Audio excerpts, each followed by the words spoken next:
What's up, everybody? It is Casey with Two Rules Podcast, and with me, as always, it's the Rita Repulsa to my Goldar. It's Jake. How you doing, buddy? I'm good, man. I don't think that I yell at you as much as Rita Repulsa yells at Goldar. Yeah, but there is still like the weird people that are shipping us together. Like I'm sure they have. I mean, there is just an insane amount of sexual tension on this show at all times. So Yeah, I just get like on that. Mighty Morphin Power Rangers. Right, exactly. Anyway, how was your week, man? Oh, it was good. I just spent the whole week down in Evansville hanging out with the lovely lady, and then got back into Shelbyville and I could not sleep a wink. So I don't think I went to bed till about 4 a.m. So I woke up at 6. So I'm not doing the best that way. Like I'm gonna have to reread some of these comics that I read this week to see if I like them more later on. But yeah, otherwise I'm not too bad. How about you? Yeah. I was all right. I saw Spider-Man over the weekend and started the new season of The Witcher, so there's a lot of good stuff happening. Right on, buddy. Okay, well, we can hop into the news. There's a lot of news this week. There's a good So bit, yeah. I'll you do you and you tell me when you want me to do me. Okay, so I'll like first little thing. We got the first look at the Moon Girl TV series. It starts with Lawrence Fishburne being like, "Hey, I'm Lawrence Fishburne. You may know me as Morpheus." And he goes through his whole like IMDb page, and you're like, "When are you gonna stop?" And he's like, "I'm making Moon Girl. Here's your first look." And then like the art style is really weird. It almost just looks like it would be the intro to a series, but it's actually not. It's just like I don't think it's supposed to be. It's just whatever. Like Devil Dinosaur looks pretty dang cool, but it's just kind of like a out there art style. So I don't know how it's gonna be, and it doesn't really matter what I think of it because believe it or not, a 30-year-old dude is not the target audience. So whatever. But did you happen to see this trailer? I did see it, yeah. I agree with you. Animation does look odd, but it could be really cool. Who Yeah. knows? I don't know if if it's one of those things where I'll get to it right away when it comes out, but I am still slightly interested. Yeah, one thing I was thinking, and this is like 100% just my crazy brain. When we were kids, there was a show called Mighty Max, and there's other cartoons that did this too. But it'd be like really cool if Moon Girl took a page out of those type of shows where it was like, like, oh, Moon Girl, since she's supposed to be super smart, if at the end of every episode she'd be like, oh, today we talked about this, thing in history or science, and then explains that. Like, it's a kids show. Just do that type of stuff, toss that in there, be fun. I know that's not gonna keep their attention as well, but that's just a thought I had since she's, ultra smart. I agree. I mean, they keep saying that she's, one of the smartest in the Marvel universe. So let's see why. Teach me some Yeah. stuff. Yeah. Be nice. We could actually learn some science stuff that we, Shelbyville didn't teach us. Okay. So Blue Beetle is not going to be released on HBO Max right away. It's going to get a theatrical release. So we'll see how that does. That's pretty cool, I guess. I actually was hoping it would just stay on HBO Max, but I mean, either way, I'm still probably gonna see it unless it just looks terrible when the trailer drops. Right. I definitely plan on seeing it too. Like, it's neat that they have enough faith in it to want to do a theatrical release, but man, I missed that like 2 week period where it was being shown on both at the same time. What a Yeah, time to right. be alive. Yeah. Okay, so reportedly, Wonder Woman's gonna make an appearance in the next Shazam movie. So I don't know what she's gonna be doing, but maybe she'll be like, "Yeah, I'm making a team. You gotta come join me, Shazam." And that's how it goes. Who knows? You mean like she's asking him to be on the league? Yeah, I was trying to do like the Nick Fury type of thing. I gotcha. She's wearing And an eye patch and everything. yeah, no, she just has the tiara over her eye. And then on the subject of Shazam, there's a new we didn't talk about this comic coming out, but apparently there was supposed to be a comic coming out called New Champion of Shazam. It was supposed to be coming out, I think, in supposed to be like February or March. but it's being delayed for the foreseeable future. So people were kind of up in arms about that. But then Doc Shaner, who's the artist on it, was like, guys, don't freak out. It's going to be released with the next Shazam movie. So we're still working on this. It's not like they just halted us altogether. It's just they want to kind of get some synergy going, which is smart for once on DC's part. I agree. Any idea who's writing that? I didn't look whenever it was like, I mean, it's out there. We can Google it really quick, but apparently it's going to be about Mary Marvel becoming the next, the new champion, taking over Billy's spot. Interesting. Why don't they just do crap? What was it called? What was it called back in the day before DC got it? Oh, I don't know, man. Wasn't it like something Marvel related though? I thought so. So they probably can't because of that. Marvel Family, probably. Yeah, I guess. I don't know. I'd look it up, but it's just gonna show the Marvel stuff. But it was Wiz Comics. Oh, okay. And I realized that DC probably wouldn't put out like Wiz Comics #1, but Captain Marvel Jr. and Mary Marvel aren't really utilized so much anymore. Well, friggin' Captain Marvel Jr., he's just sitting in a hospital bed dying. Like, you're like, I know. The Shazam book, we're like, oh, he's going to give him powers. And then it's like, just accept his fate. And like, like we don't even get the big payoff at the end. Yeah. Yeah, I know. All right. And then the last thing I will talk about before I let you talk, Jennifer Holland, who plays Amelia Harcourt in Suicide Squad. I don't remember her. Apparently she's one of the background people that works at Task Force X that, was placing bets and all that crazy stuff.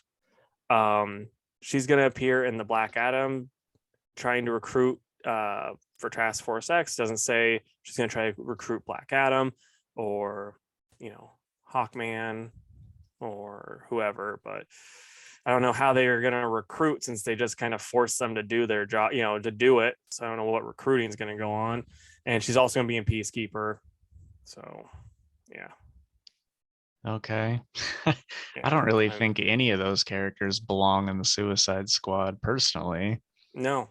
I think with her, it sounds very much like they're going forward with like a lot of James Gunn kind of, James Gunn verse stuff. And which I don't know if that's a good thing, but, and, do that stuff and then be like, hey, look at this. She's our Nick Fury, which it's like, if you want to have a Nick Fury, first off, make it Waller 100%, because that actress is amazing. But secondly, don't have a Nick Fury. So yeah, I don't know. So to go back, I found out who the writer is for that. Oh yeah. And it was going to be just a 4-issue miniseries anyway.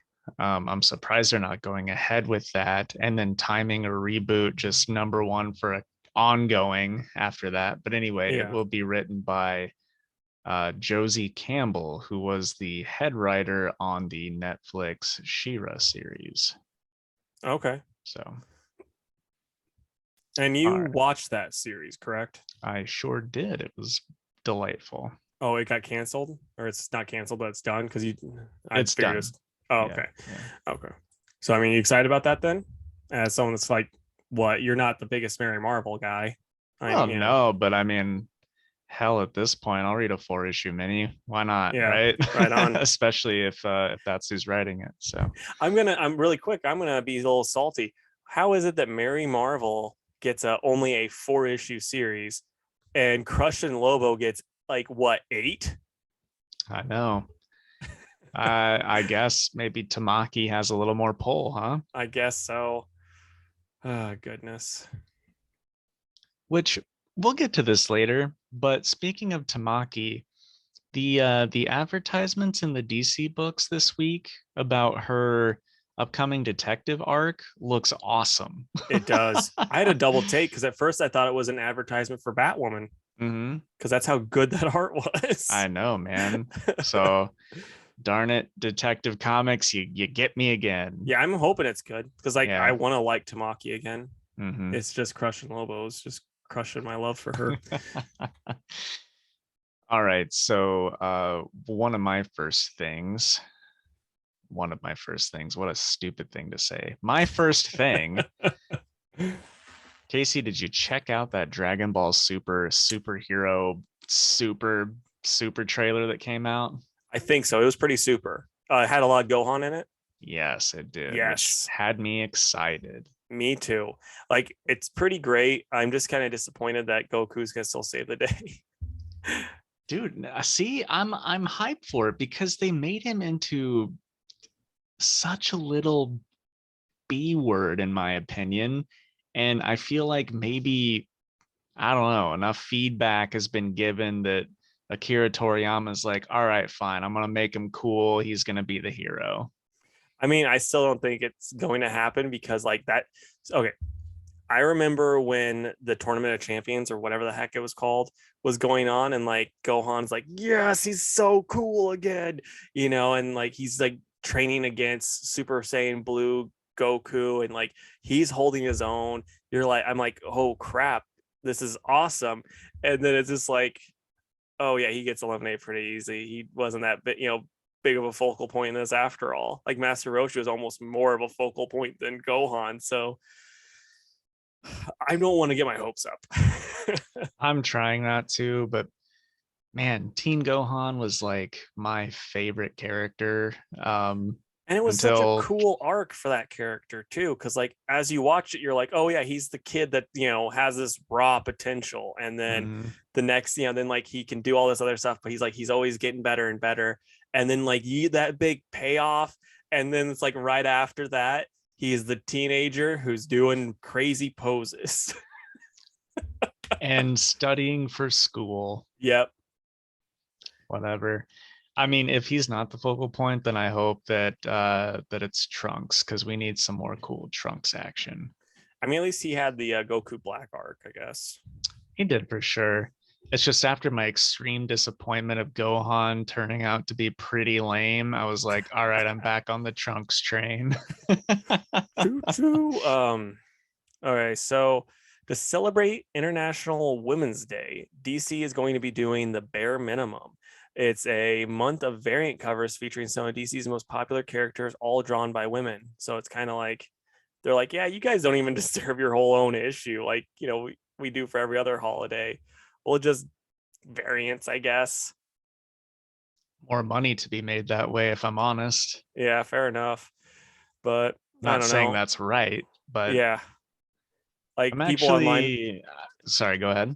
people online were like, well, why not just, you have all these cool characters, why not just give those character comic books? 4 issue minis. Heck, one shots, just be like, here, you get a one shot, you get a one shot, and if these sell well, maybe you'll get a 4 issue mini. If that sells well, maybe we're looking at 6 issues. Just give us a title called Women of DC. It's 3 to 4 issue story arcs featured on one character or like a couple characters, and then rotating cast. Yeah, that'd be pretty sweet. Only downside is, and this would be the same problems like Brave and the Bold, you're not getting a continuity story. You know what I mean? More than likely. And that's the whole reason. Like, I think Brave and the Bold is such a cool concept, but like everyone that reads comics for the most part, it's like, I don't really want to do a one-off story. Yeah, that's fair. Either way, if you are a sucker for a great cover like I am, they're going to put like Jen Bartel and Marguerite Savage on some of these and like Jenny Friesen. So I can't wait to pick up some of those. Oh, and one of my favorites here lately, man, I've been getting variants by an artist named Rose Besh, who was actually at C2E2 like last week or whenever that was. And I'm Yeah. hoping she comes back for the summer one. Because dude, I'm picking up her variants for like Nyx and Dracula and stuff that I don't care about. It's just I'm so like obsessed with her art style that I just want to get everything. So Nice. hopefully she does some of these Women of DC variants.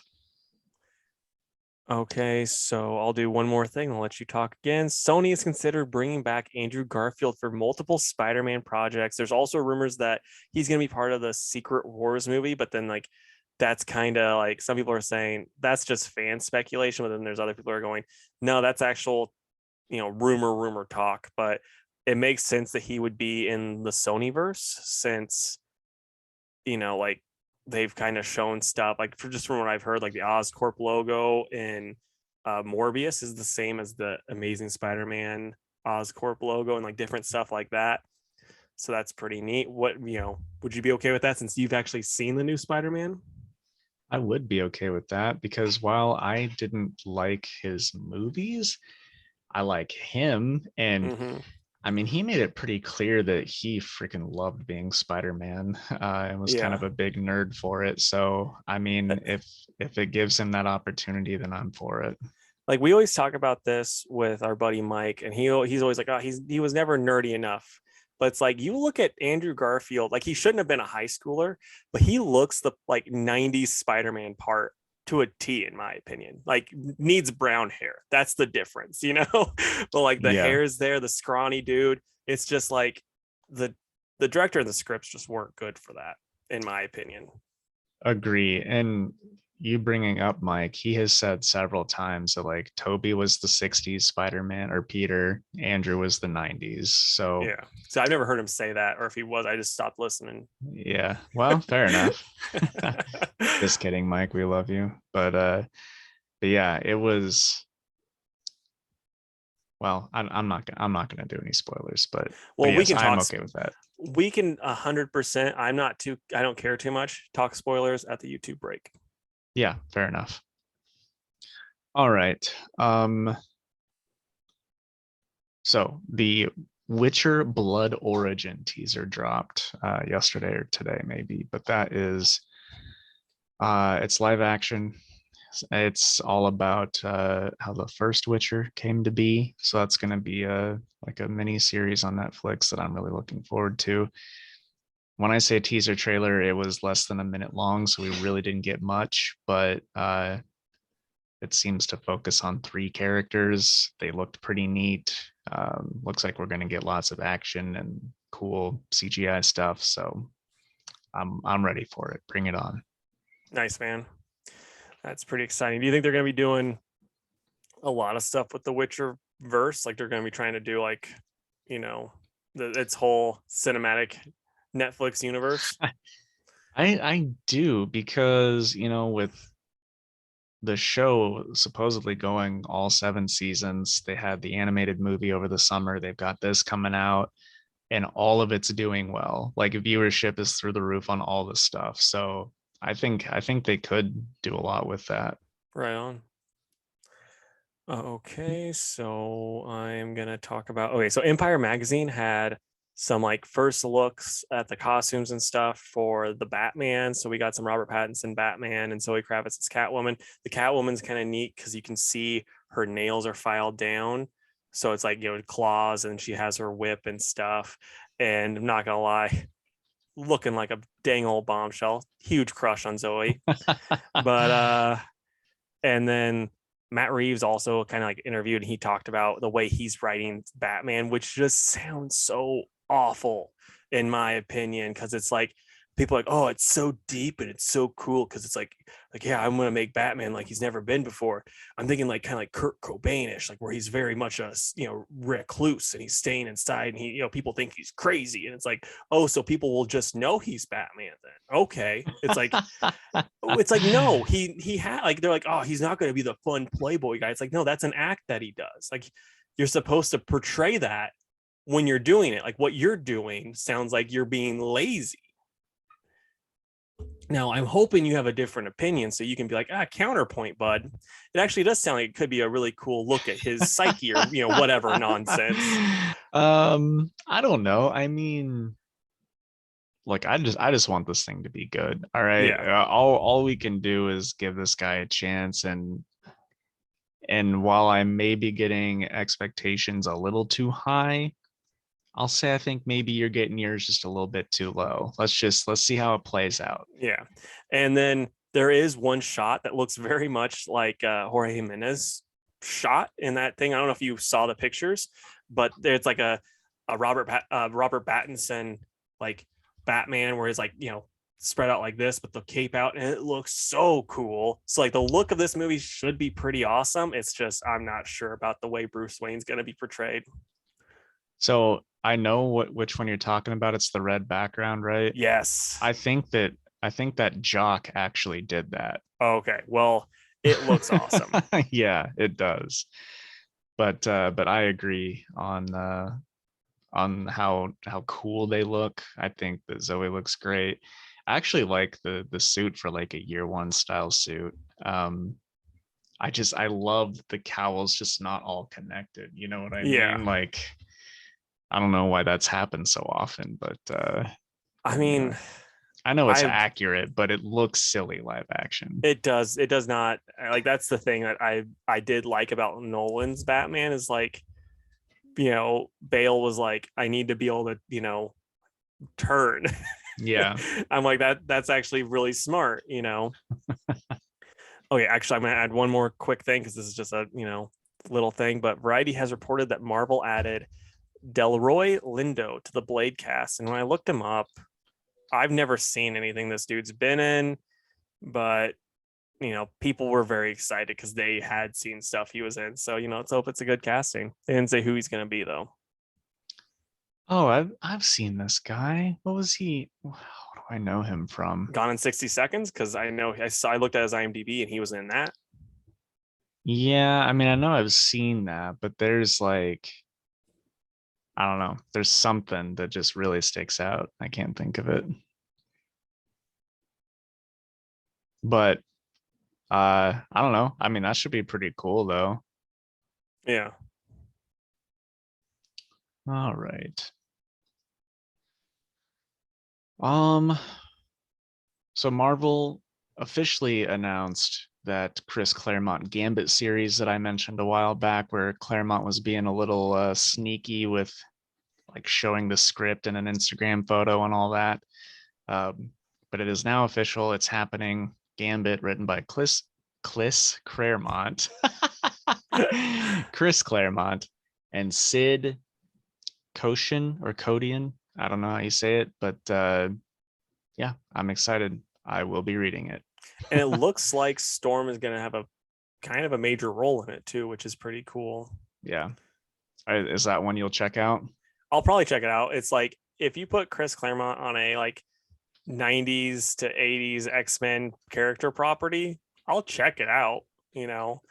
So I have a feeling it's gonna be like, I hope it's not like Nightcrawler where it was just like Chris, you know, decided to use a bunch of characters that he made that were very obscure 90s X-Men characters that I'm like, oh boy, I don't know who any of these people are. Okay, so Batman Superman is going to be returning with just an insane creative team that I did not see coming. Did you see this outside of the notes that this was announced? Because it was announced via the writer's Facebook page where I saw it. I heard it from like a customer this week, but you Okay. had already written it down. But it's going to be Mark Waid and Dan Mora. Like that should be incredible. Like this is the type of book that's going to be perfect for Mark Waid, and Dan Mora's art's awesome. I was kind of shocked that they just didn't straight up call it World's Finest. Right? Yeah. And while we're on the Batman talk, we're getting more Tom King Batman because they listen to this podcast and they know we were demanding it. Tom announced it via Twitter. He says it's going to be called Batman Killing Time by him and Dave Marquez. He then went on to say he wrote Batman for 5 years, exploring the emotional depths of the most interesting man. This won't be any of that. It'll be a badass heist action epic. Mean folk on the run, Batman close behind. So that was the tweet. But yeah, I don't know about you, but I'm not interested. No, I think Tom King needs to fish his head out of his own ass personally. Yeah. That's like I'm not gonna lie. I read all 5 years of Tom King's Batman. It's like I didn't need more of it. Yeah. See, and that's where like it's different whenever I'm not excited for it because I didn't read 5 years of it, but you Mm-hmm. did. So one of us can say, yeah, I read all of that and I still think it's crap. I mean, I wouldn't even say it's like crap. It's just not very good. Like it didn't bring anything new to the character. It didn't like it, a lot of the stuff was nonsensical in my opinion, where it was just like he's just like, yeah, Flashpoint Batman's evil. And we're like, well, why? It's like because he doesn't want his son to be Batman. It's like, okay, but he's gonna kill Alfred over it? Yes. And we're like, this doesn't make sense, Tom. He's like, it does to me. You're a part of a hate group I if you was in the disagree. FBI. CIA, Oh, sir, sorry. Okay. which is Uh, the CIA is not a hate group, even though we do terrorist like activities, but we're good, the good guys. But you, differing in opinion than me, hate group. I don't care much for Tom King if you're a new listener and you're picking up what? on this. Crazy. I always thought he was your favorite.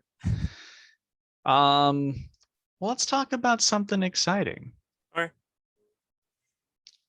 Did you know this before the notes, Casey, that we're getting a new Doctor Strange series?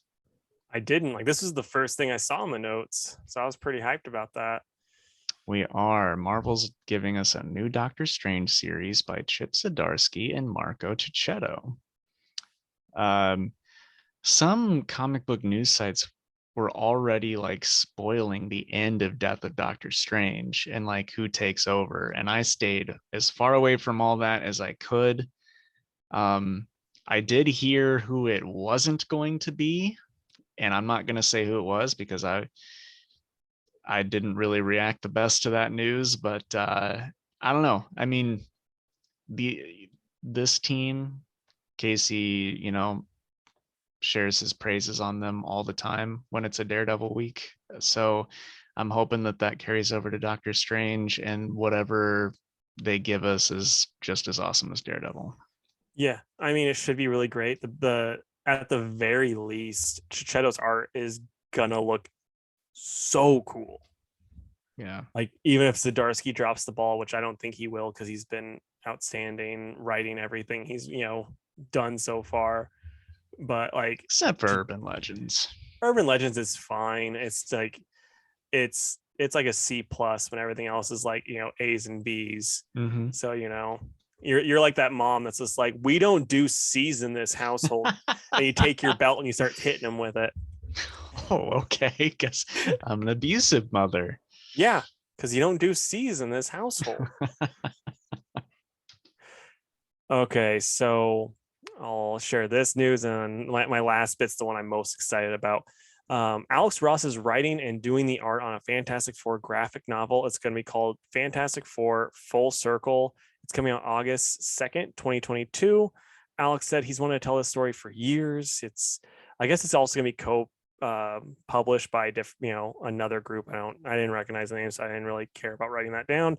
But yeah, should be pretty cool. I mean, at the very least, like Alex said that he's also doing his art in a style he's never done it before. And it's like, I think everyone needs to check this out. We don't get very many Alex Ross comic books anymore. So like this is, even if you aren't the biggest fan, like this is still a treat. So like I'm very much excited about this. I think it's gonna be awesome. Alrighty. Well, dang, My you must not be excited. You're like, all right, whatever. I mean, Alex Ross is neat. I don't really read Fantastic Four that much, so I'm Yeah. I'm glad that you're happy. I don't know if you saw this, Casey. The Punisher is getting a new logo in 2022. It's gonna be a devil skull now, not a human skull. And that is going to come with a new series written by Jason Aaron, and he'll be working on that with Jesus Saiz and Paul Azaceta.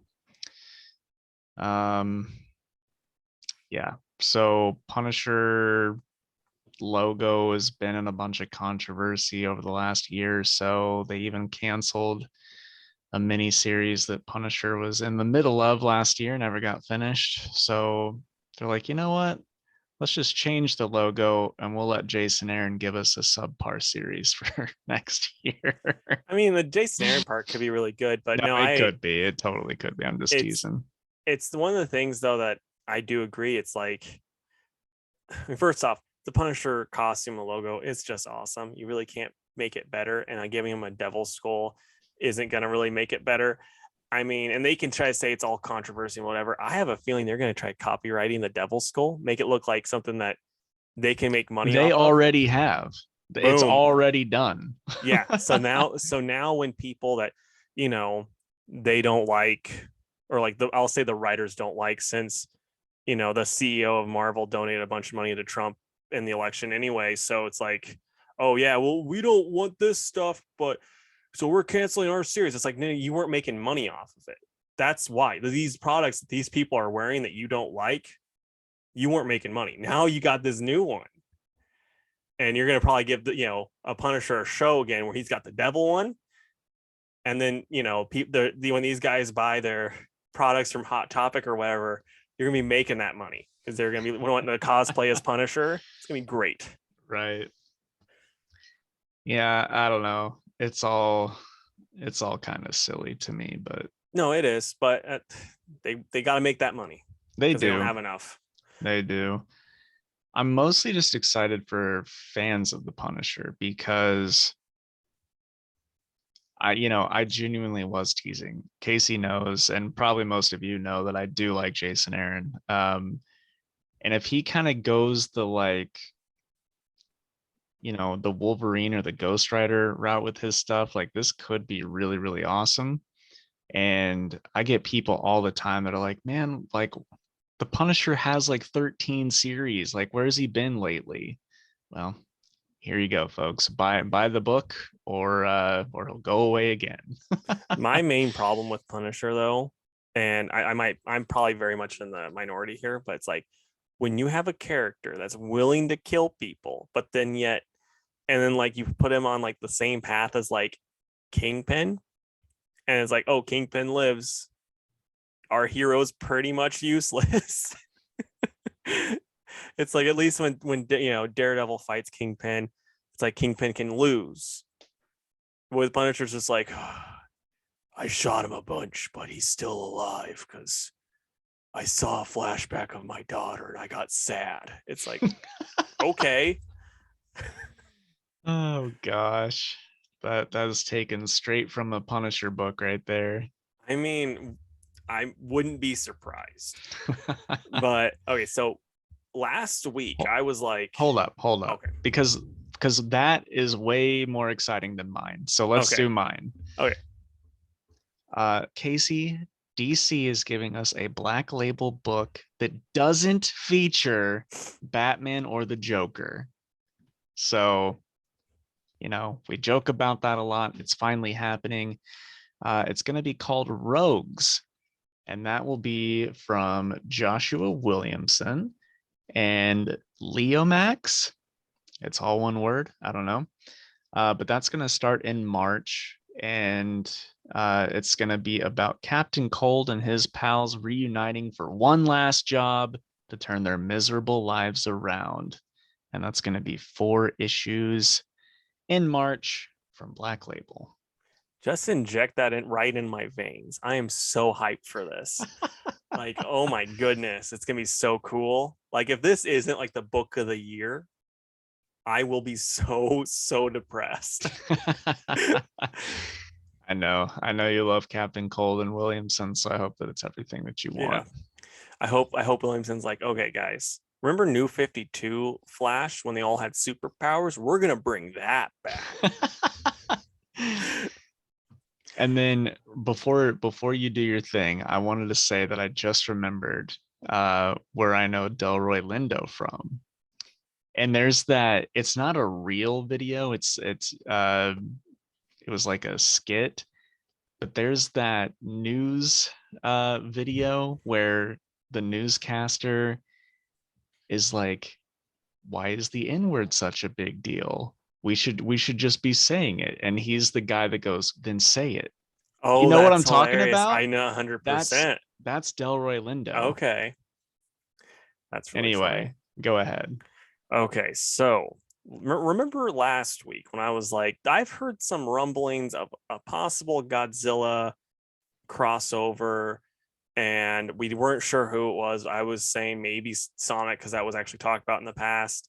Well, we got word this week of it, of getting one, but instead of it being Sonic the Hedgehog, it's Power Rangers.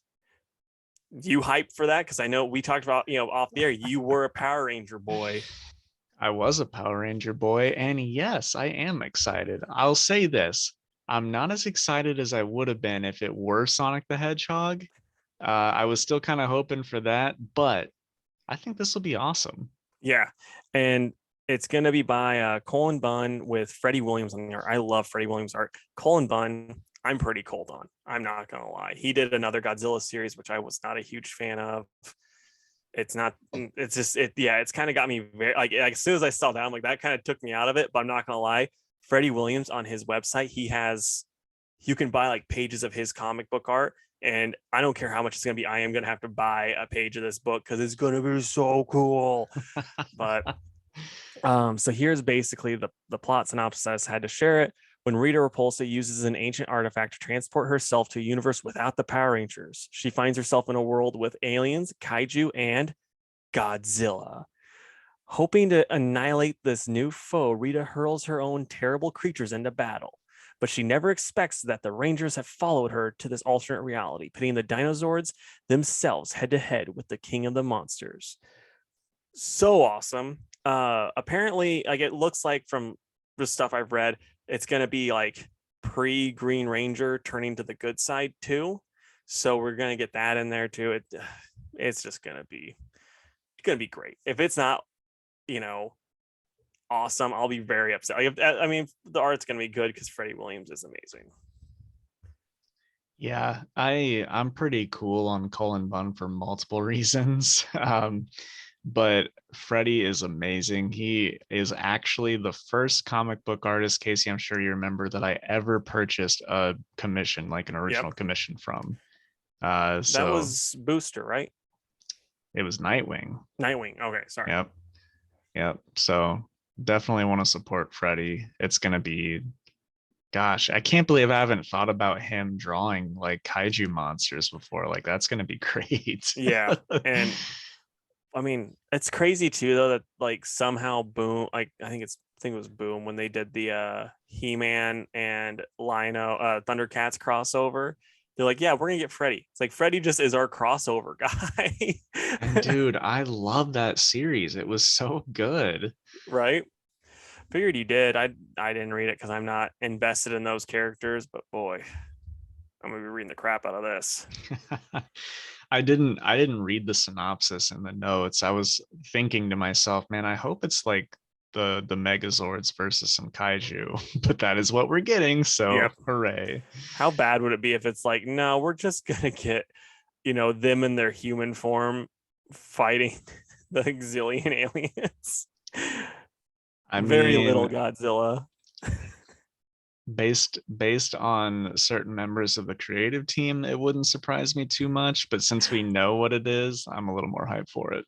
I will say this though, if Matt Frank doesn't get a at least like one cover, like one variant cover, I'll be mad because it's just like this is like 100% his wheelhouse. So you might as well get something. Dude, I bet the at least the first issue will do an A, a B, um, probably a 1 in 10, and then maybe even a 25 and a 50. Like Not just not to get too inside baseball here for you, bud. Since I don't know how much you're gonna be like, oh, I think this is gonna sell really well. Do you think this is gonna sell really well at your shop with your customers, or you think it's gonna be, eh?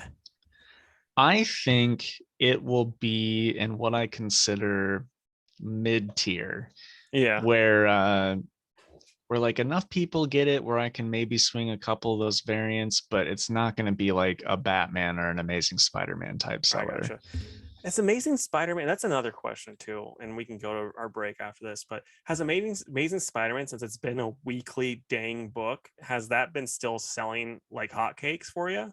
That's I awesome. I have sold out almost every issue. Thankfully, I've been able to Wow. get more in, Yeah. but I'm like upping not by much because I'm afraid it'll tank one of these days. Yeah. But yeah, I've been upping orders on it because people are just eating it up.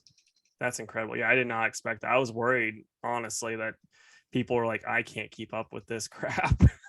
Yeah, well, I mean, there were a couple that dropped it, but man, I don't know. I This is going the complete opposite way that I thought it was going to go, Yeah. which I mean, I guess is good for me. Heck yeah, man. You got that Amazing Spider-Man money now. Yeah. All right, guys, we will take our ad break and then we'll come back and review some comics. So we'll be right back. All right, man. So you want to hear my thoughts on Spider-Man No Way Home? Heck yeah. Spoiler warning for the kids and the adults. Yeah, for sure. Um, so I enjoyed it overall. I enjoyed it. There just were definitely some stupid stuff in it. And the biggest one I gotta say is these movies drive me nuts when it comes to spider sense. They only use it when they want to and not all the time. That drives me crazy. Like there's a part where uh like Tom Holland takes a bullet. That should never be happening. And that happened in the Andrew Garfield one too. And then uh when Toby and Andrew were there helping out Tom Holland, uh there's a part where Toby gets stabbed in the back. It's like, dude, his spider sense would pick up on that. Like, why aren't you using the fucking spider sense? Right. Drives me crazy. And the most annoying part about Toby getting stabbed, he was fine, but that's the thing. Nothing mattered. The only reason he got stabbed was so that they could make a stupid joke about it about 40 seconds later. That Well, was that's literally the only reason it was in that's there. Marvel. I I mean, know. I think with the Spider Sense stuff, like it's so easy to write, like, oh, this is why it doesn't work, is because Billy Joe over here is sitting and he has to, he can't get to them in time, so he has to just jump in front of this thing. That's it. Like that's the easiest way of doing it. Yeah. And then like you can still have him get hurt that way. Yeah. But man, like Spider-Man should be a bullet timer, and he should Yeah. certainly be a knife timer. Yeah. um, Other than that, I really did like when all the Spider-Mans were like together. My second biggest gripe, I don't understand these movie studios' obsession with Spider-Man just fucking sharing his identity with everybody.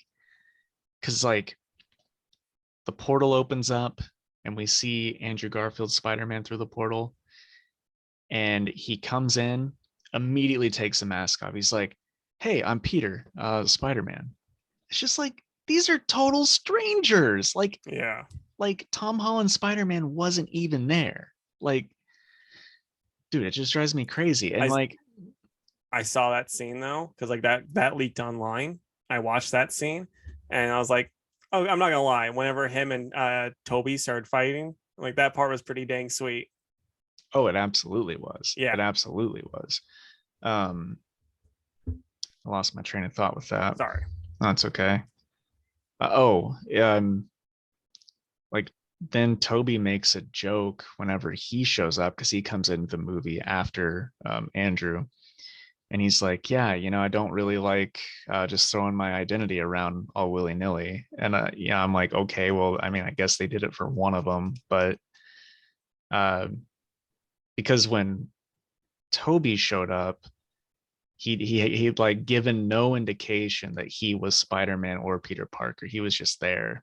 Yeah. Um, but anyway, like I said, those three fighting together against like all of the villains was super cool. Alfred Molina as Sandman, or Doc Ock was awesome. But what is the Sandman's actor? I forget his name. I forget his name too. But he was cool. They made Shocker look way better than just a blue energy being that we got from those movies. And then, as always, without a doubt, Willem Dafoe was incredible. So there was a lot to like. You just have to get through some really like dumb stuff too. Not so much dumb stuff like Endgame or Infinity War where it like ruined the movie for me. But yeah, overall, it was cool. Nice. Now I have two questions. Okay. One, since we are going full spoiler, there was like some fan theories online that the dude that plays Spidey's best friend, that he was actually going to be built up to be Hobgoblin. Does anything like that happen? Does he get some one-on-one time with Defoe? And does he like, do they kind of hint that he might end up being Hobgoblin? No. So Ned Leeds is who you're talking Yeah. about. And Ned talks to Toby because he's like, hey, do you have like this Peter's best friend. Do you have a best friend where you're from? And he's like, well, I did. And then he died like trying to betray me. And then you see Ned like kind of shrink down and he makes a joke a few minutes later, like, hey man, just so you know, I'm never gonna betray you and turn into a supervillain. So I don't know if Okay. that was foreshadowing or not. It didn't seem like it to me. It seemed like they were just making a joke out of it. Yeah. But yeah. And then question number two, do they actually set, because Sony's been talking about wanting to do a Sinister Six movie forever. Is there any like setup for actually getting that after this movie? Because that's like what people were thinking was going to happen, that we were going to be able to get a Sinister Six film because of this. I really don't think so. Yeah. You know, at the end of the movie, they don't just like send everyone back. They like cure them and then send them back. So like Kurt Connors isn't the lizard anymore. He's Kurt Connors. And Doc Ock is back to like the friendly Otto Octavius before he goes crazy. But there's no indication of any craziness from any of like Tom Holland's villains at all. Although I will say this, there's two after credit scenes, and one I guess has to do with the Venom 2 post credit scene. But like Tom Hardy's sitting there and he's at like a beach bar in Mexico or something like that, and the bartender's explaining him like Thanos and what happened with all that, and then like he gets sent back too, but a little piece of the symbiote gets left behind. Which So makes zero sense though, if there's like, unless the symbiote did like a Carnage thing where it gave birth, because if it's sending the whole thing back, you know. like I said, man, there's some dumb shit there, but uh you know, more good than bad. And maybe that is nostalgia. And if it is, so be it, because I Yeah, still enjoyed it. that's the thing. It's like, as millennials, this is the best way to make money off of us, is be like, remember this thing from when you were a kid? Here it is again. Give us money. And we're just like, here you go. Because Right. I've not seen any of the Spider-Man movies in theaters, and I've not really been too interested in it, except for this one. I'm like, I need to see this one. I'm so hyped to see it.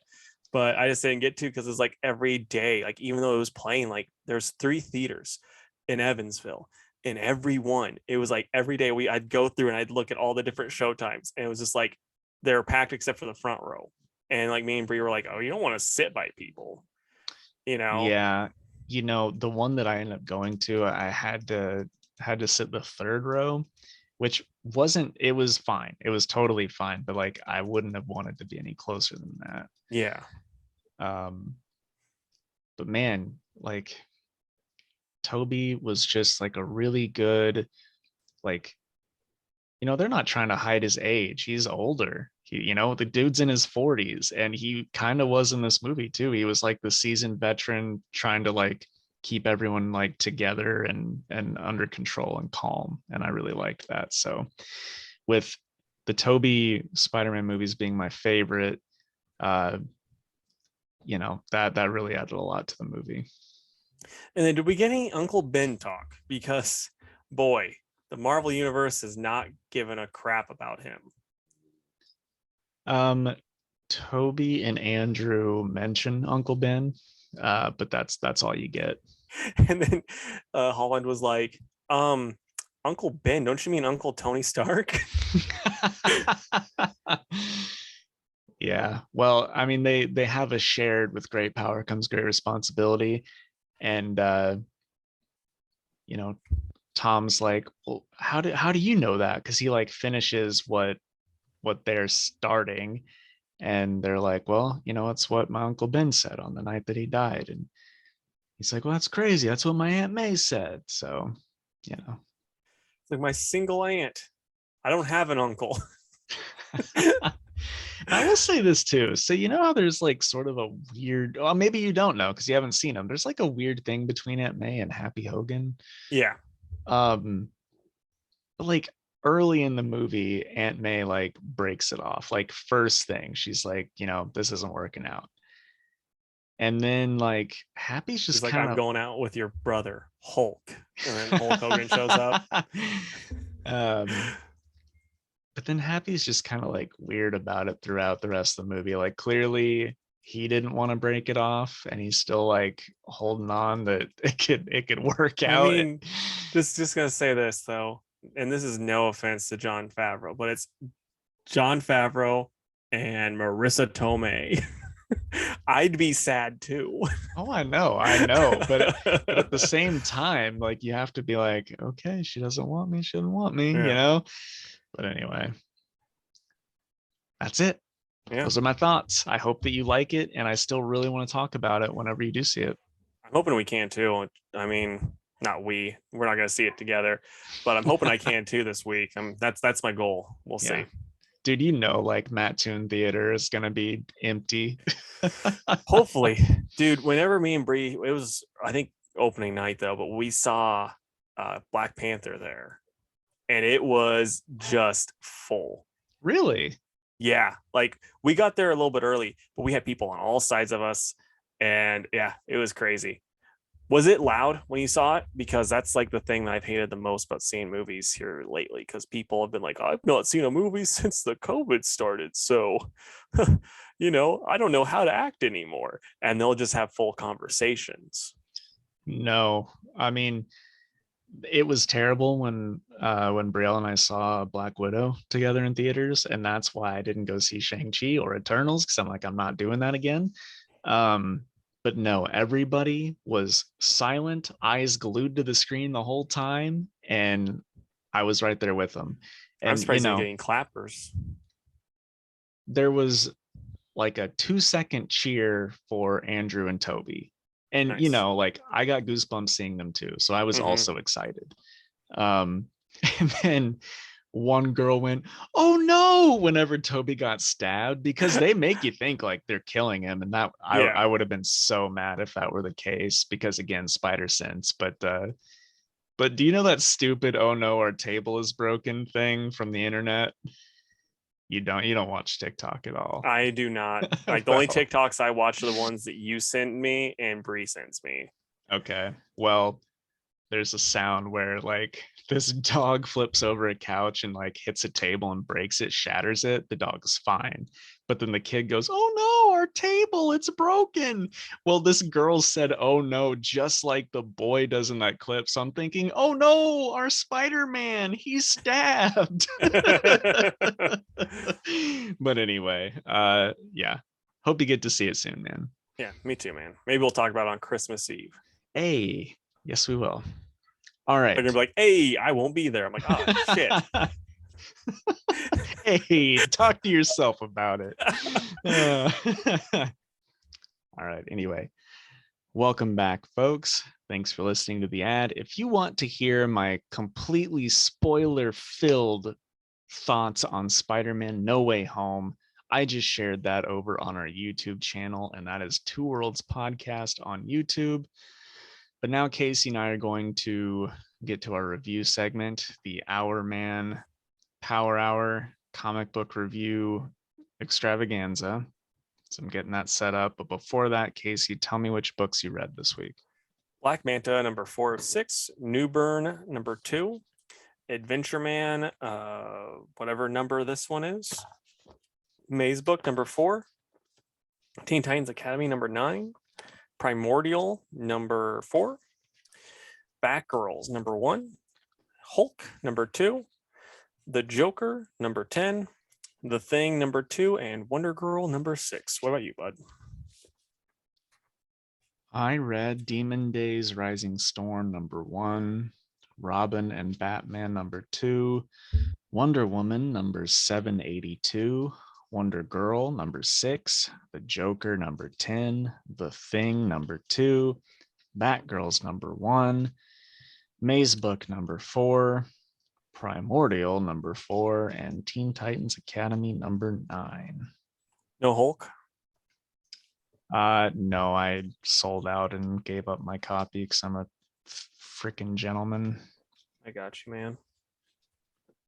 So the ones we read together were Wonder Girl, Thing, Joker, Batgirls, Primordial, Teen Titans, and Mazebook. That is correct. Okay. You had 4 books then that we didn't read together, correct?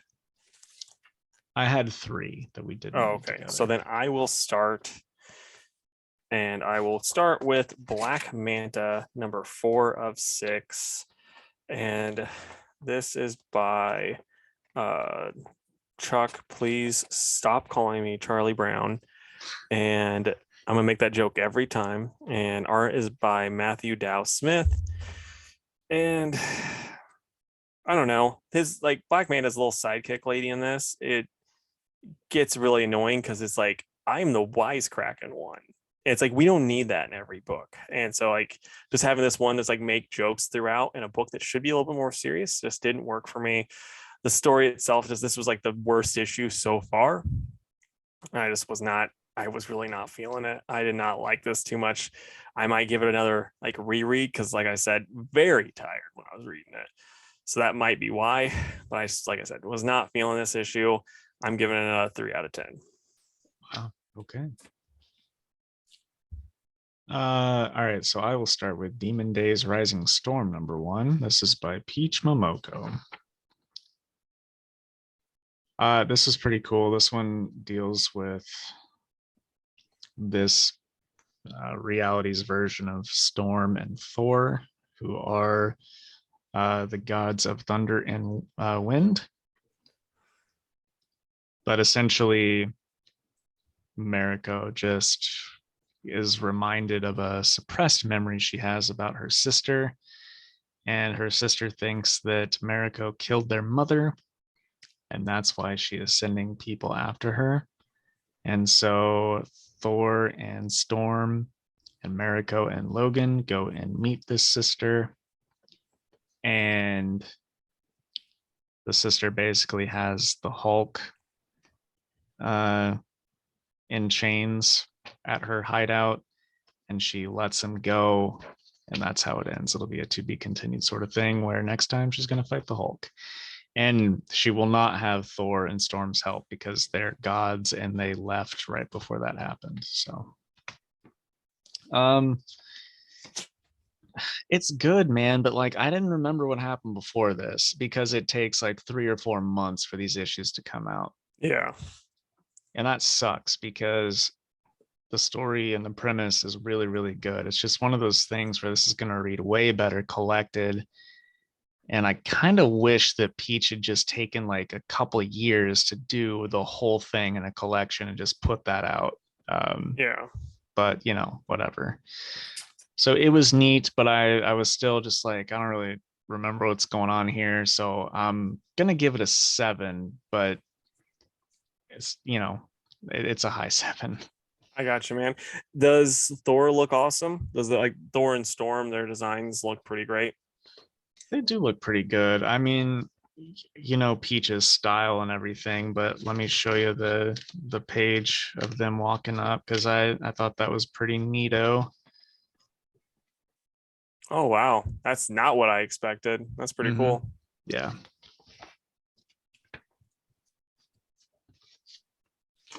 Okay, so next for me is going to be Newburn, #2 by Chip Zdarsky and Jacob Phillips. This is a better than the last issue. Basically, you know, Newburn has to investigate this fire. The triads think it's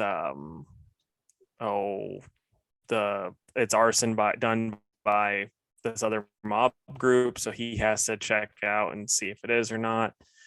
And so yeah, they just investigate that, and he's got the Emily, the girl that's with him, just to kind of figure stuff out too. And they look around, and then he finds the people that actually did it, and they're like basically this neighborhood watch group that are like, oh, we want the triads out of here. And so like they burnt down this building.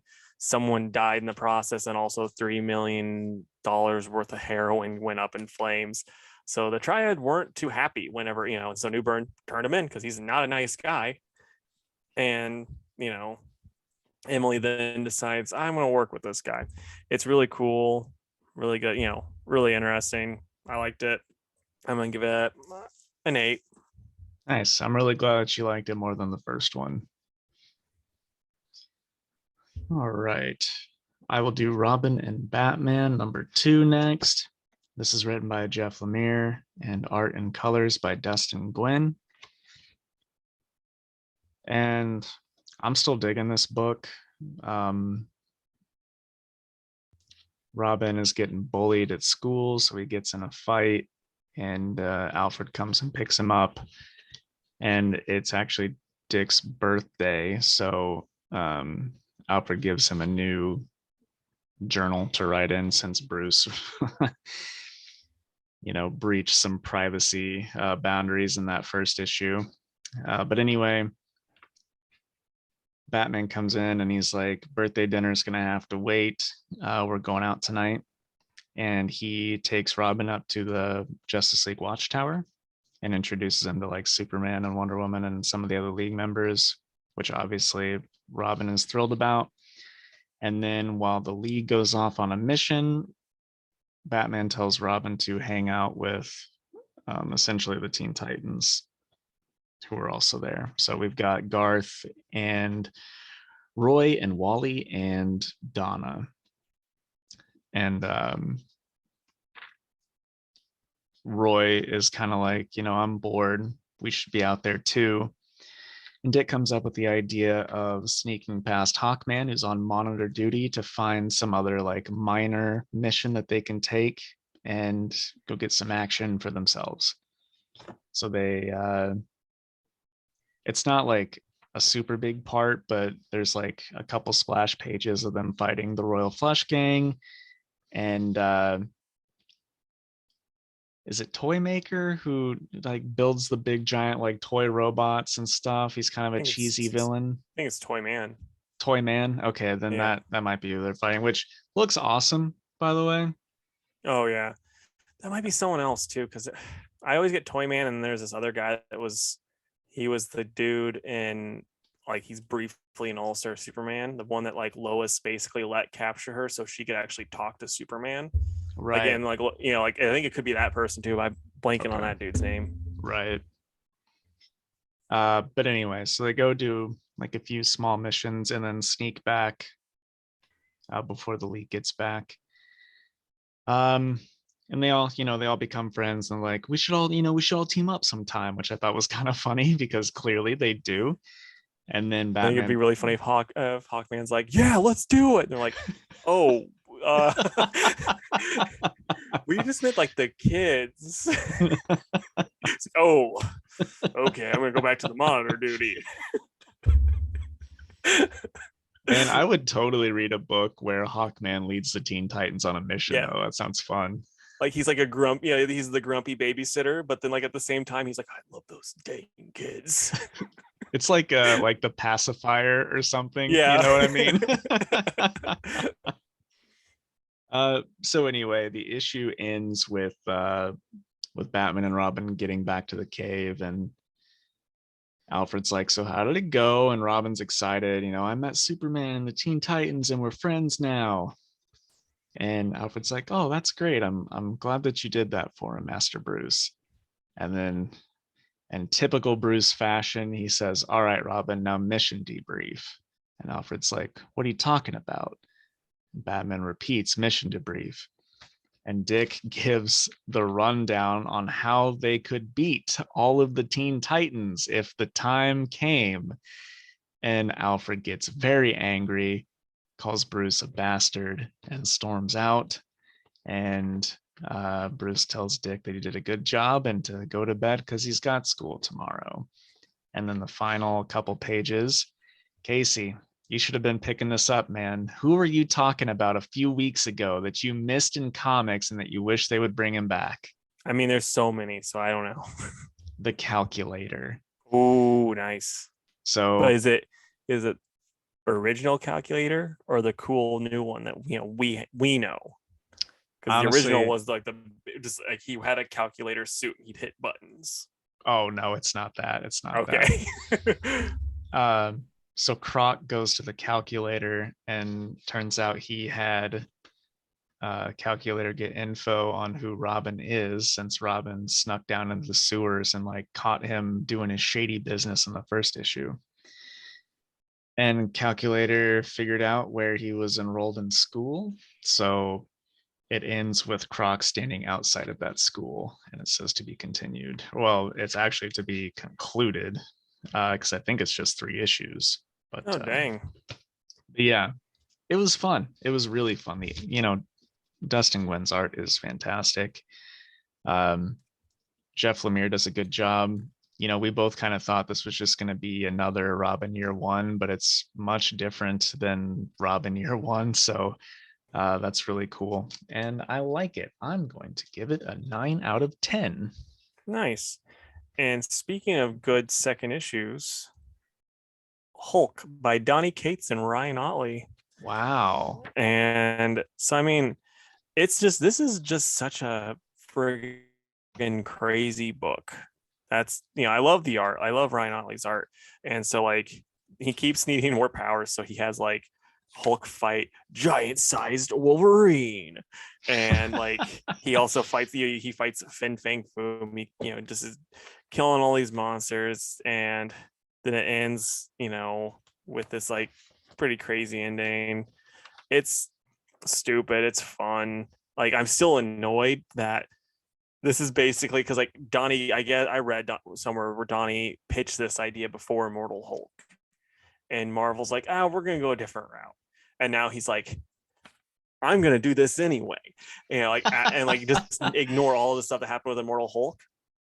But they do that to Hulk all the time. I was thinking about that too, and this is just a lot of fun. Like it's stupid, but it's a lot of fun. I actually really enjoyed it. It's like a roller coaster.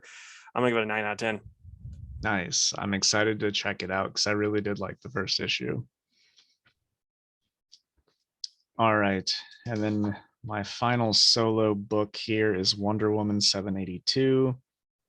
I'm going to use this cover whenever I make the post, but I want to show you here anyway, Casey, because I just think it's absolutely stunning. That is great. But yeah, so this is written by Michael W. Conrad and Becky Cloonan, and art is still by Marcio Takara, which is awesome. And more of those like weird Wonder Woman clones are showing up and causing mayhem.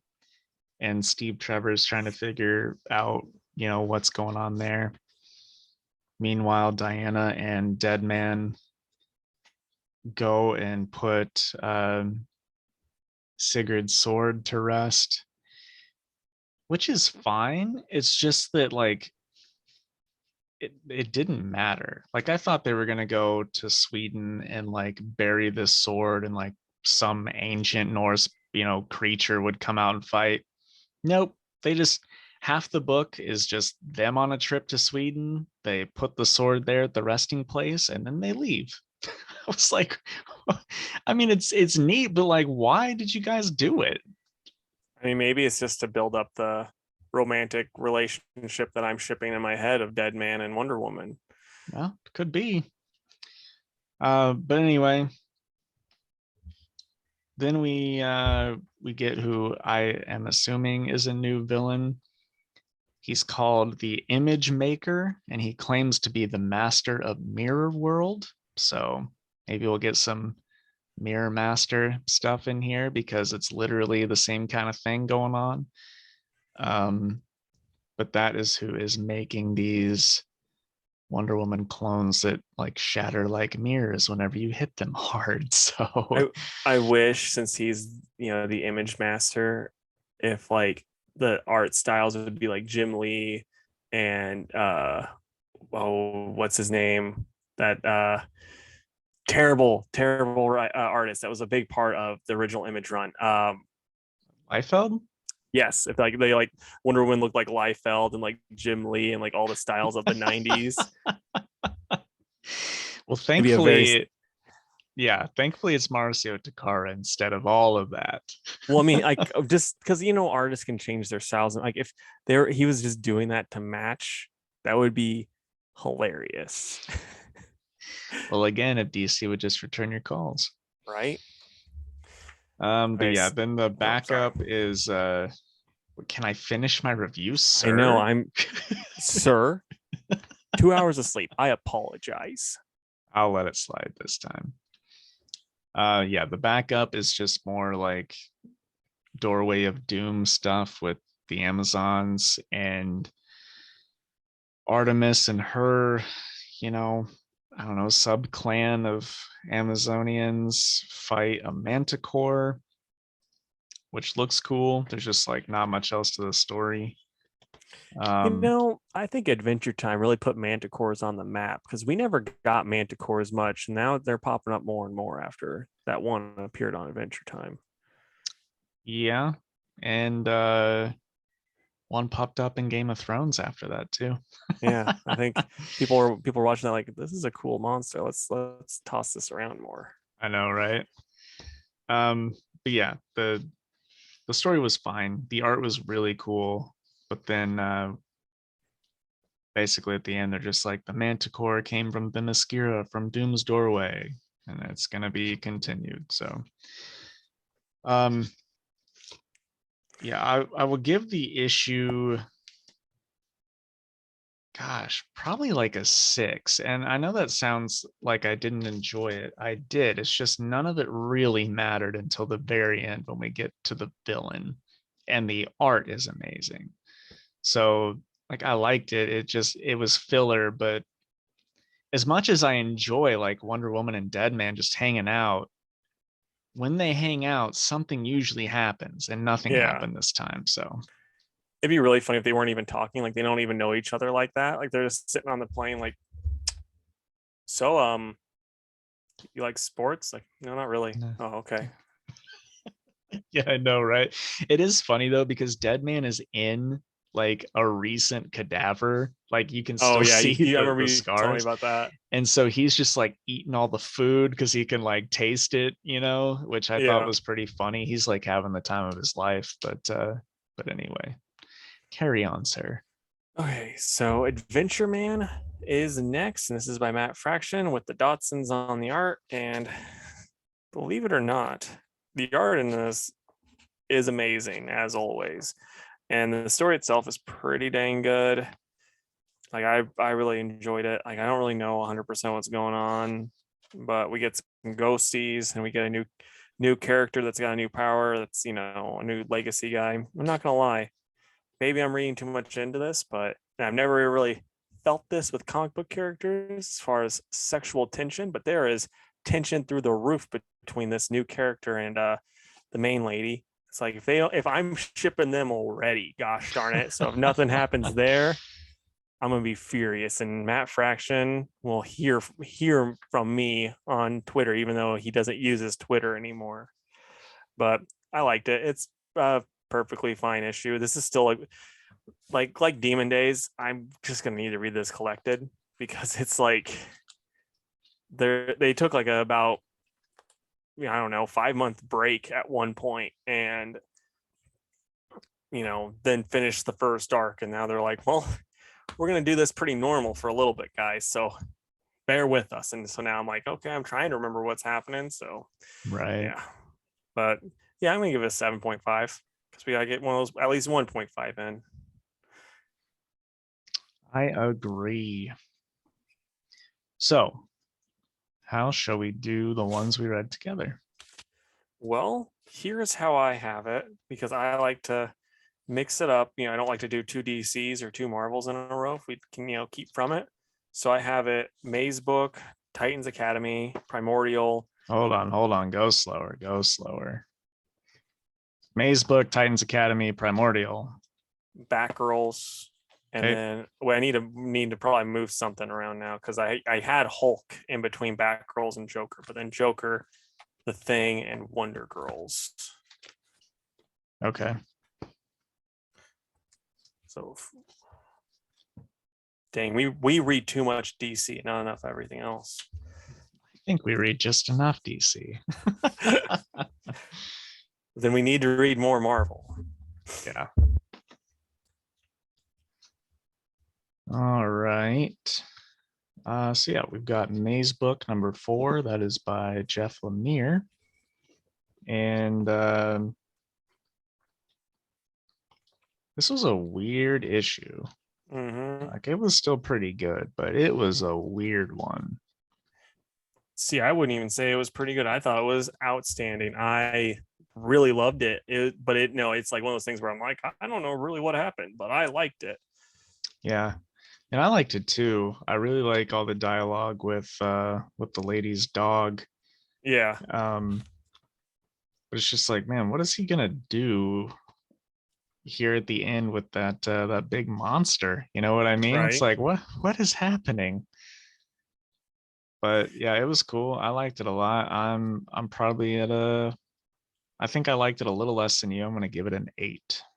I'm at a 9.5. This is super close to a 10. It's just there's times with Lemire's art that I don't love, and that's the only reason why it's not a 10. Okay. And while we're on the subject of things that I didn't love, Teen Titans Academy, number 9, by Tim Sheridan with Mike Norton on the art. So yeah, Arsenal's is alive again. I know that's how the last issue ended, but I didn't think it was going to be actually him. But it seems to be. What do you think, though?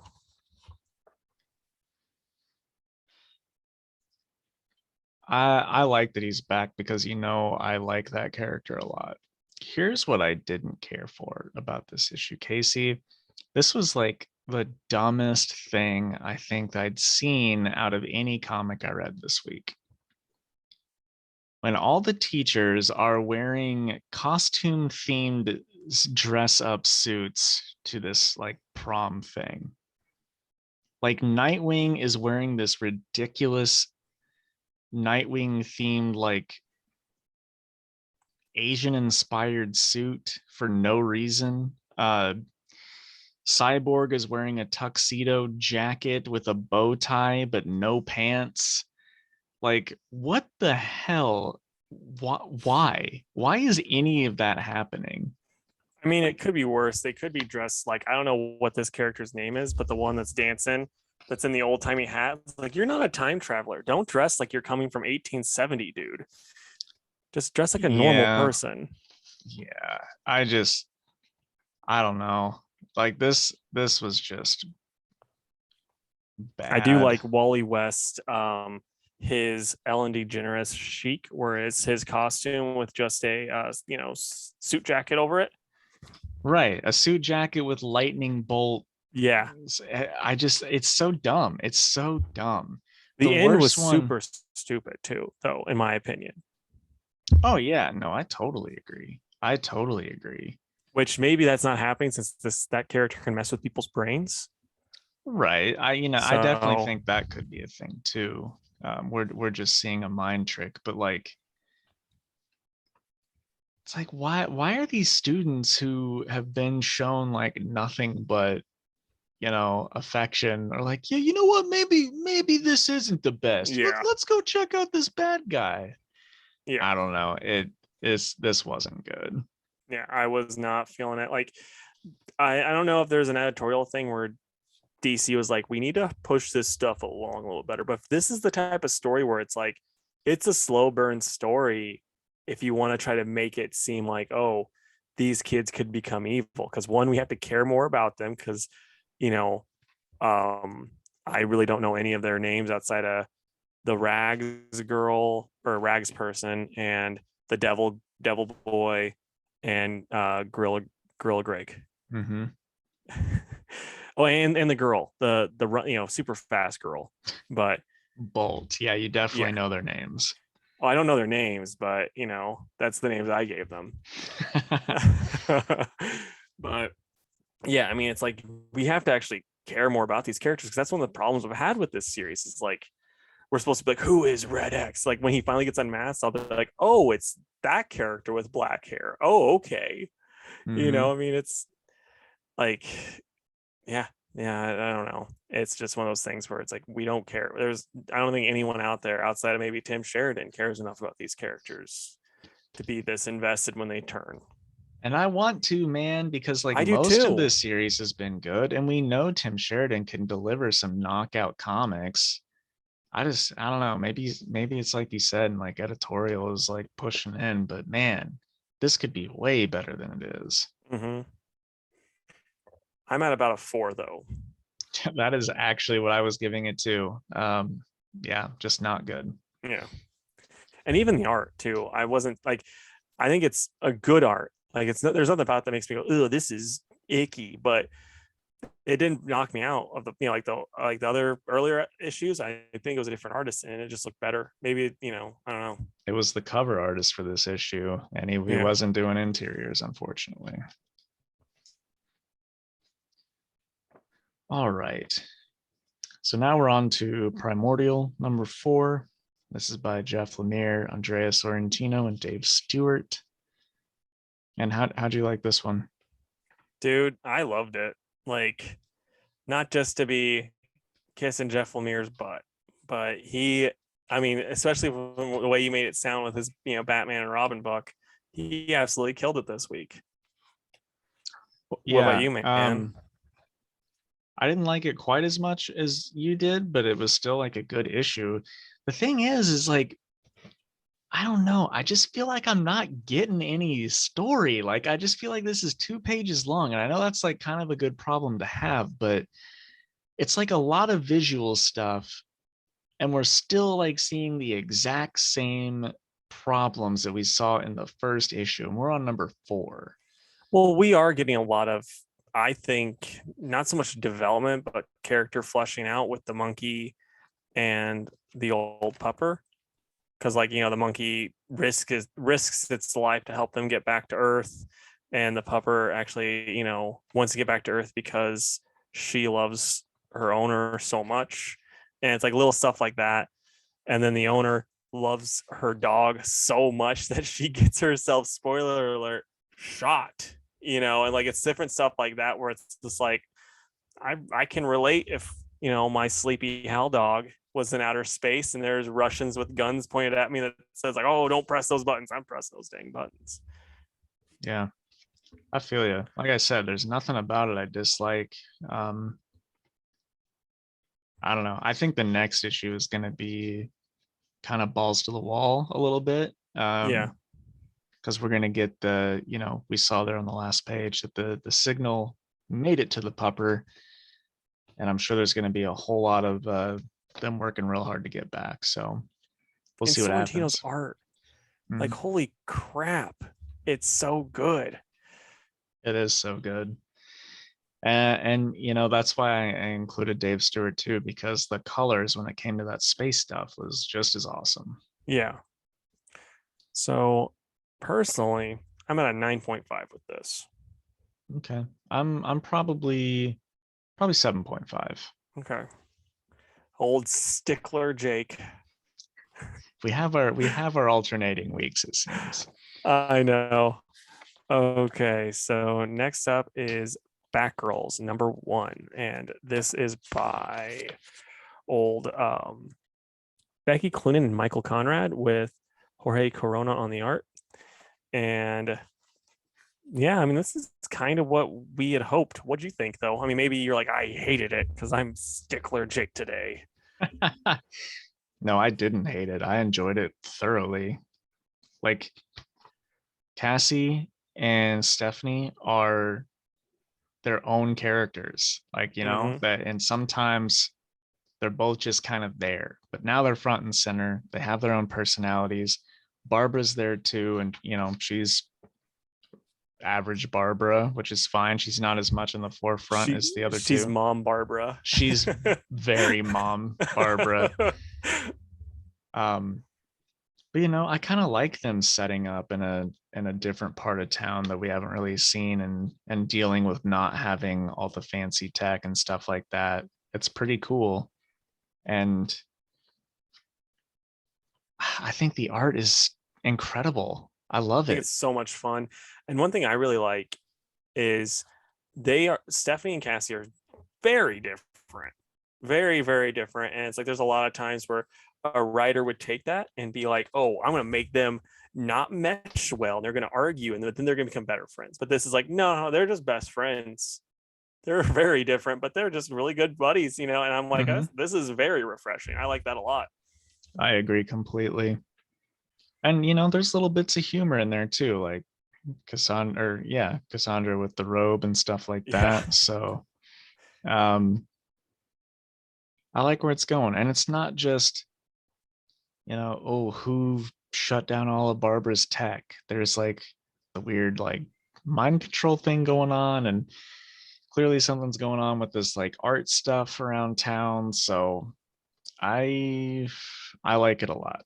I like it a whole bunch. And the only thing that I was like on was they're low profile, but then they're like, let's take this clearly marked bat vehicle and just speed around town in it. Like, I Well, know that was for like fun, but it was and kind of goofy.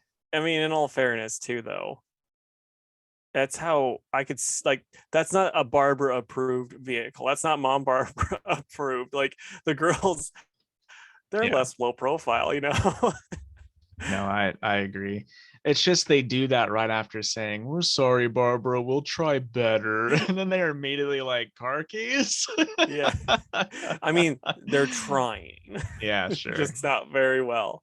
Yeah. But yeah, overall, man, like this, I've been waiting so long for this book to come out, and it delivered for me. So I'll give it the 9.5. It was almost perfect for me. Yeah, I'm pretty close. I'm at an 8.5. I really, really liked it. I thought it was a great time and I'm here for it. I'm glad it's not a mini. Yeah, same. There's no reason it should be. This could go on for a long time. Yeah.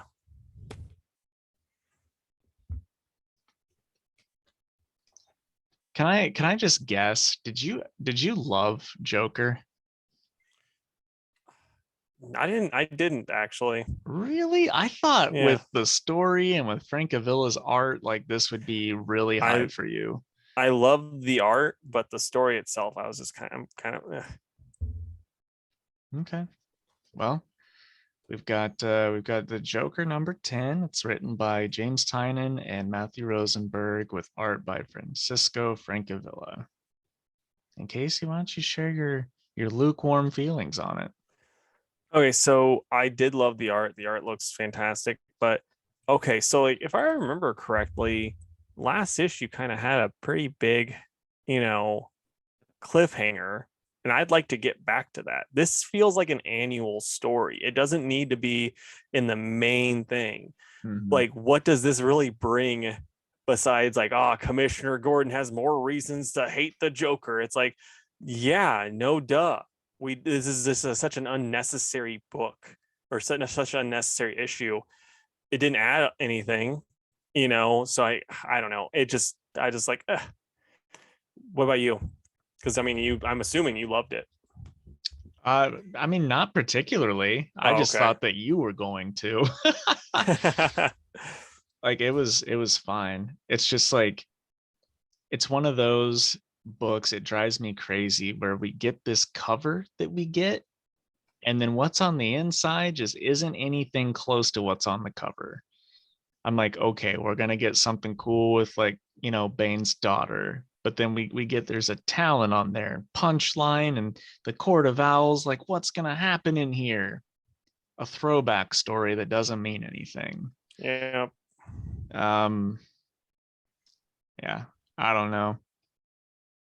Like it's kind of neat to see James Jr.'s spiral to insanity a little bit, but I mean, this is all stuff that we've seen before. Yeah. And with the James Jr. stuff though, and I might be in the minority here, I think it works better when we don't see that stuff. Just, I mean, like there was like in the Snyder run, there was talks of like, oh yeah, this he was doing some terrible stuff. But then now being like, he hung out with a guy pretending to be the Joker and he stole my gun. It's like, yeah, you're doing this stuff. Now you were just looking like a bad parent, Gordon, you know? So I don't know. It just didn't like Not only James. that, but the mom did too. It's Oh like, oh, yeah. my new boyfriend thinks our son's creepy, so I'm dumping on you for a little while. It's like, And Gordon's like, have you been in a room with them? I don't want to be around this freak. That's why I sent him to Chicago. right. So Yeah, yeah, I it don't was know. it was a weird one. Yeah, I think with a character like James Jr., it's just he's so less, like you don't need all that. Like that one story, they should have just ended it there, in my opinion, with the Black Mirror. Just quit. Maybe a couple years later, have him come out of rehab, be like, I'm better, Barbara. And then he's like, surprise, I'm not, you know. Oh man, and that's why DC hasn't returned our calls. Well, I mean, like, I'm not really doing No, like that, but I know, it's just just teasing. I know it's just, but then like people are like, because I think Gale used him like in Batgirl, but after that, it's just like it's not necessary. Like I don't Yeah. know. But then we had the Punchline story, and this is by Sam Johns and James Tynan. And I pulled a Jake this week, and I just kind of looked it over and didn't care. So did you read it? Did I read it? Yeah. No, Were no, you I like, this didn't. was my week to shine? I was like, I'm gonna jump in at chapter 10. I'm gonna be honest with you, Casey. I actually did read it. I did That's jump in at hilarious. chapter 10. I was like, I haven't read this in a while. I'll just see what's going on. And then I read it and I'm like, I have no idea what's going on. Yeah. What it did it, were you at least like, this is well written? Because No. this like, yeah, what little I read, I was like, hey, at least Punchline's not the main character in this one. Yeah, I don't know. Like it's too far gone for me. Yeah. I think that backup could have been a lot cooler if it wasn't Punchline being used as the villain. Like I think Harper could be a very interesting, fun character. But when you have, Harper deserves a backup, you know? yeah. And it's like, but when you have her going against the most frustratingly annoying character in comics, you don't want to read Harper. Yep. I agree, man. So yeah, I'm actually probably at a 6 with this. Like the more I talk about it, the lower I want to put my score. But I'm like, when I finished reading it, I was like, I'm at a 6. So I'll only up it if I was like, as I'm talking about it, I like it more and more. But this one, I'm like, maybe I'm at a 4.5. I don't know. Well, I was gonna give it a 6, but I don't want to Well, then give the same score, so I'm gonna I'll say go a with four and 5. a half. Then I'll just lower it down to 4.5, so you can go with the 6. Because as like I said, as I Well, was talking about it, I liked it less. now I'm just stuck at 5, so it's a Oh, four okay. and a half and a 5.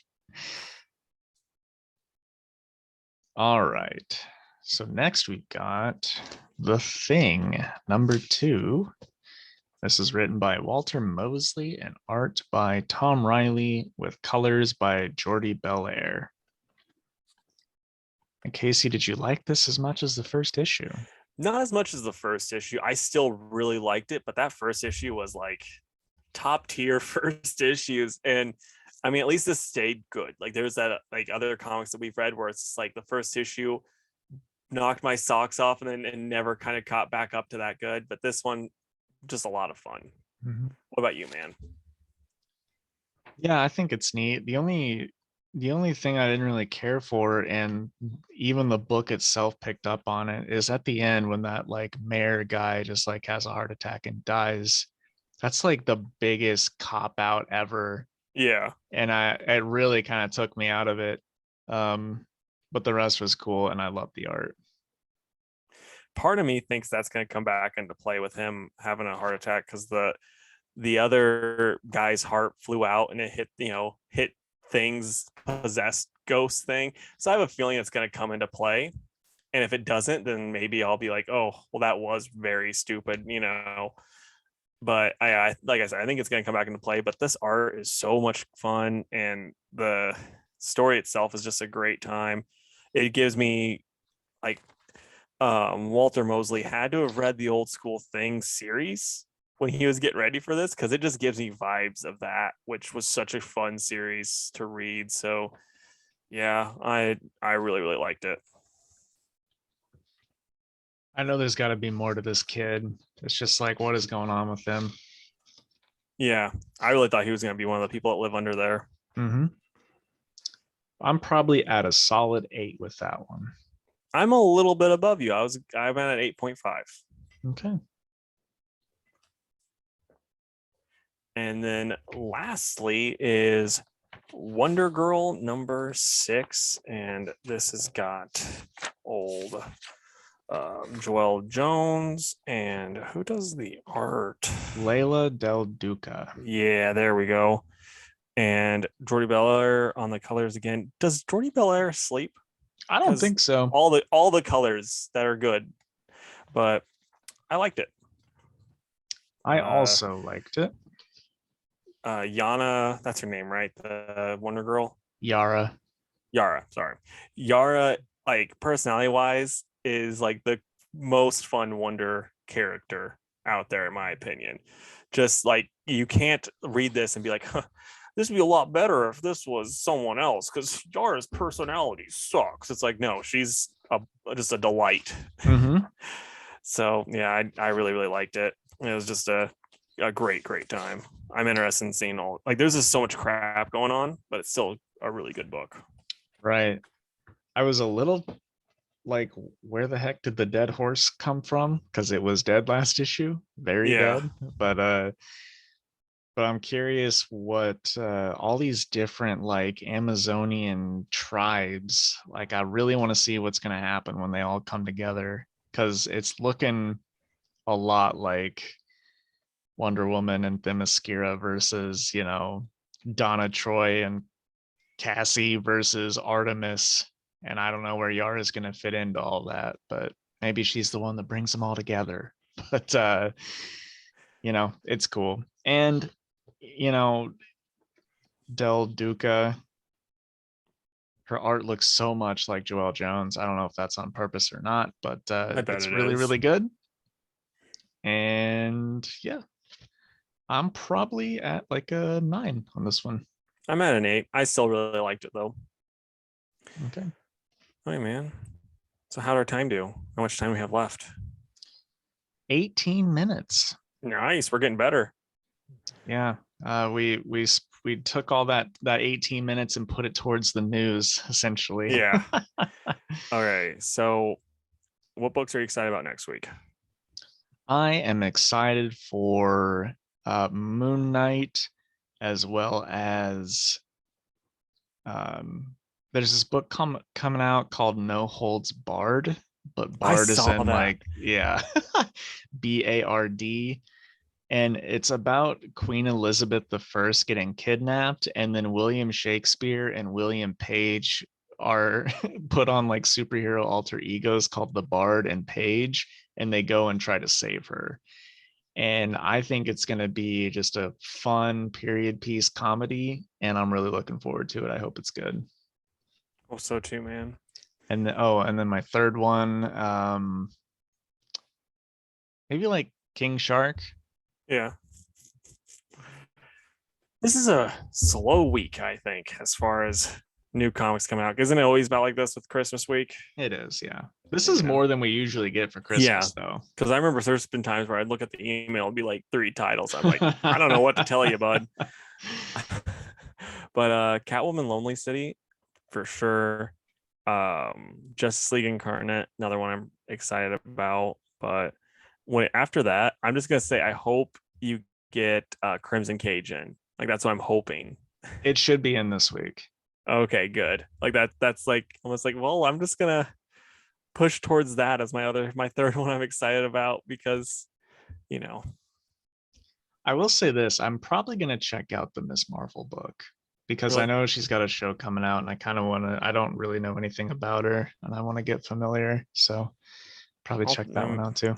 I'm thinking about checking out King Conan because I just like Conan O'Brien. I think he's pretty, cool. And if he's a king in this, it should be like really cool. I actually do plan on reading that one too. I think it's going to be a mini series and I know Jason Aaron's doing it. So hopefully it's good. Should be fun. I'm hopeful. Like it's one of those things where it's like this is a slow week, so I might as well try something new. Yeah. Okay, but I think it's Fantastic Four time. So I'm an Indiana Pacers fan, and no one talks about them. Like I listen to lots of basketball podcasts, and anytime they talk about, they'll maybe mention like, oh, they played. They don't even say if they won, and it's usually like they played, and hey, they played against the Knicks, the New York Knicks, and they'll go into the New York Knicks. They won't say anything about the Pacers because it's Indiana. But oh, they might blow it up. So now everyone is talking about the Pacers, and it's just bad news after bad news after bad news, and I hate it. So give me a time where like people have talked about something that you really like, people don't really talk about too much, like a character or a comic book. And then now you're just like, why are they talking about this thing now? Like, like it's just like, at its, in your opinion, worse. And now that's when everyone decides to talk about it. Sure. So one that I had written down I can't use because I had misunderstood the question. But I will say that like anytime a character is rumored to show up in like a movie or a TV show or get a new movie, everyone's like, oh, rush to the comic shop and like try to find their first appearance or like any key issues. And it's not because they want to read up on the character and enjoy it. They want to sell it on eBay, and it drives me bonkers. I hate that. That's the wrong reason to want to get a comic book. So um as far as other specifics, man, I really can't think of one Really? for that kind of scenario. So I'm gonna pass it over to you. Well, I mean, one big one for me, and this kind of goes with all characters, but anytime they decide to make a character gay or bi, and this isn't so much, it's both sides of the coin where there'll be the people like, oh, how dare you change this fictional character's sexuality? And then the other people like, oh boy, he's now gay. I love looking at this. It's like, what? You guys just be normal comic book fans. We don't have to talk. You can just like, no one's like flipping out over straight characters. Just treat it the same way. Like just be normal for once, guys. Um, and then Hercules, like just no one ever talked about that character, and then now it's like I'm sober and I'm in a loving relationship with my boyfriend Marvel Boy, who's another character no one cared about, but now people love us. And it's like, way to take away everything fun about this character. Miss old alcoholic Hercules that no one talked about. Nova also is another one that's like, there's like a lot of stems from the Al Ewing run where it's like no one really talked about Nova. He got killed off, and then like Brian Bendez completely changed how he was killed off. No one talked about it still. It's like he had his like hardcore fan base, but that's it. But then when Al Ewing brought him back in Guardians, it's like he's suffering from PTSD, and it's super deep and interesting. It's not, but whatever. And so then that's when now people were talking about him, and trying to think of a good fourth one. I mean, I'll say, like, I get really annoyed with people that talk about Godzilla, just like with the, like the 2014 came out, like, oh, this is the best version. It's like only one better is 98. It's like Matthew Broderick really killed it in that role. You know? Oh gosh, that's funny. All right. Well, I think that brings us to the end of the episode. I think so, man. All right. Closing plugs time. If you would, folks, please go to facebook.com/2worldspodcast and give the page a like. You can also follow us on Twitter at 2_worlds_PC and on Instagram at 2worldspod. You can email us at 2worldspodcast@gmail.com. And if you haven't already, please go to YouTube and subscribe to our channel. That is 2 Worlds Podcast on YouTube. And you can tell us your thoughts on the new Spider-Man movie. And hey, did we get any reviews this week? I have no idea. We'll Come on, find out man. next time. Next time on 2 Worlds Podcast. But hey, we'd love to stay in chat, but you know, we got to fight them pesky Power Rangers. Bye, guys.